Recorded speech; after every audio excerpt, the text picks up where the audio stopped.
Baik, kita lanjutkan pada sesi kedua dari materi proses flow diagram. Kita akan mengenal lebih dekat, lebih detail terkait konsep proses flow diagram.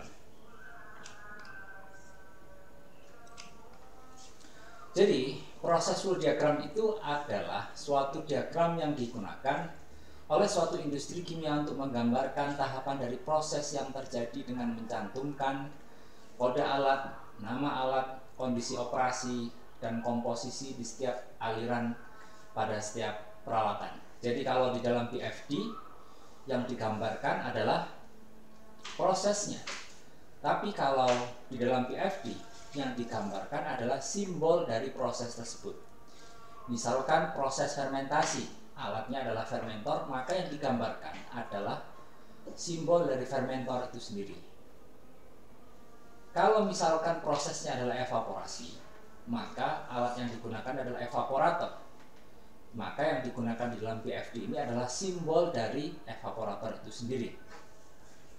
Di dalam PFD ada beberapa hal yang sifatnya itu penting harus ada dan sesuatu yang memang sifatnya itu adalah boleh ada boleh tidak. Yang pertama, yakni yang kita anggap penting wajib ada, yakni peralatan. Ini menyangkut dengan simbol, angka, dan nama dari peralatan tersebut. Kemudian terkait juga dengan garis aliran proses, baik aliran proses utama atau kemudian aliran proses utilitas yang digunakan, termasuk utilitasnya itu sendiri yang terlibat di dalam proses produksi. Kemudian penunjukan suhu dan tekanan pada jalur proses. Jadi material yang masuk itu melibatkan berapa suhunya, berapa tekanan yang terlibat di dalam proses produksi, ini tergambarkan di dalam PFD. Kemudian begitu juga laju aliran volumetrik atau molar yang dipilih. Kemudian di dalam PFD itu juga harus ada data terkait dengan neraca massa yang terkait dengan masing-masing atau yang terjadi dalam masing-masing peralatan.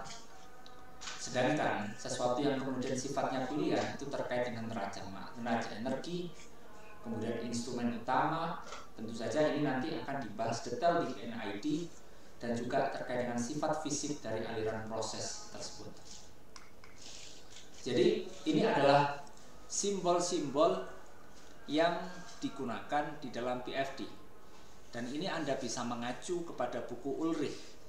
Di sana ada banyak pilihan terkait dengan simbol-simbol peralatan, sehingga ketika kita menggambar PFD, kita harus melakukan seleksi proses terlebih dahulu. Hasil dari seleksi proses, kita bisa memperkirakan kira-kira di dalam suatu proses tersebut melibatkan peralatan apa saja. Tentu sebagai insinyur proses kita akan mempertimbangkan peralatan apakah yang seharusnya kita gunakan atau yang lebih tepat digunakan di dalam satu tahapan operasi tertentu. Untuk materi mesin dan peralatan, tentu saja kita memiliki mata kuliah terkait dengan mesin dan peralatan, tapi di materi-materi akhir nanti Anda juga akan belajar secara garis besar terkait dengan bagaimana sebuah mesin dan peralatan itu dipilih untuk kemudian dioperasikan di dalam sebuah industri. Ini juga simbol-simbol, dan Anda juga bisa mengacu kepada buku Ulrich. Buku ini memang banyak digunakan di dalam mahasiswa di teknik kimia, tapi juga banyak digunakan di bidang-bidang kita, atau lebih tepatnya keteknikan proses. Ini juga pilihan terkait dengan crusher, kemudian mills dan grinder. Ada banyak pilihan, sehingga kita harus memutuskan kira-kira peralatan apa yang kita gunakan, kemudian simbol yang kita gunakan apa. Nah, terkait dengan simbol, ada beberapa hal yang perlu kemudian kita harus ketahui. Misalkan R110. Di dalam PFD akan kita temukan simbol semacam ini. Misalkan R110. R itu menunjukkan kode untuk suatu alat atau kemudian mesin. Dalam hal ini R ini adalah sebuah reaktor. Kemudian 1 itu adalah nomor area di mana reaktor tersebut ditempatkan. Dan ini sudah lazim bahwasanya area produksi atau kemudian pabrik itu dibagi menjadi beberapa area persiapan bahan baku, area proses utama, area penyempurnaan produk misalnya.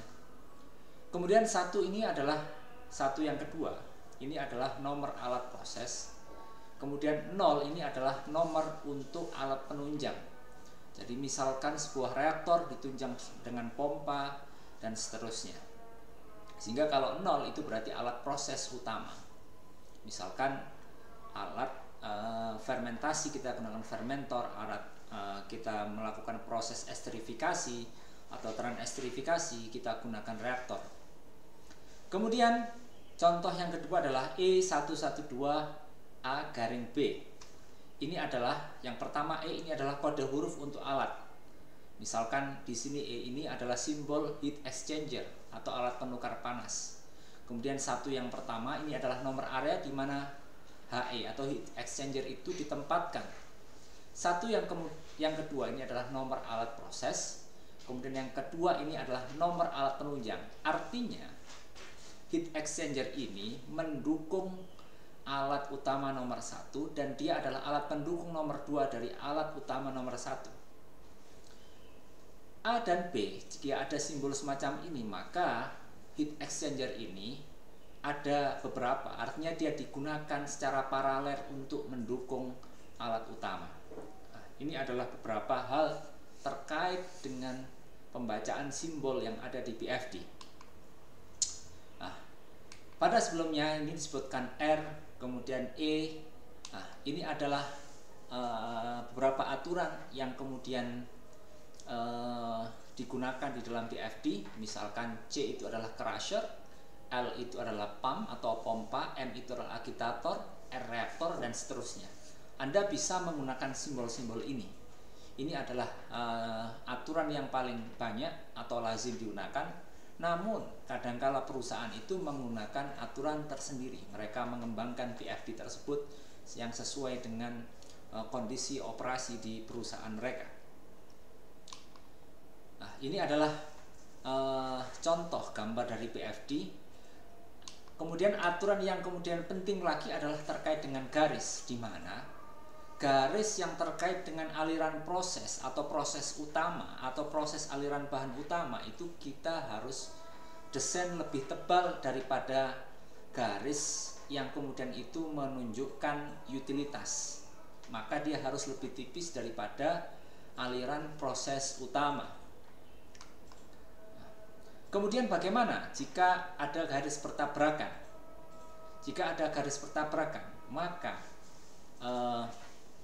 ada beberapa aturan yang kita dahulukan atau kita utamakan adalah garis horizontal. Sehingga dalam contoh yang ini, itu yang bisa kita gunakan adalah contoh yang pertama. Sehingga garis yang terpotong itu adalah garis yang di atas. Atau bisa kita gunakan juga melengkung, setengah lingkaran.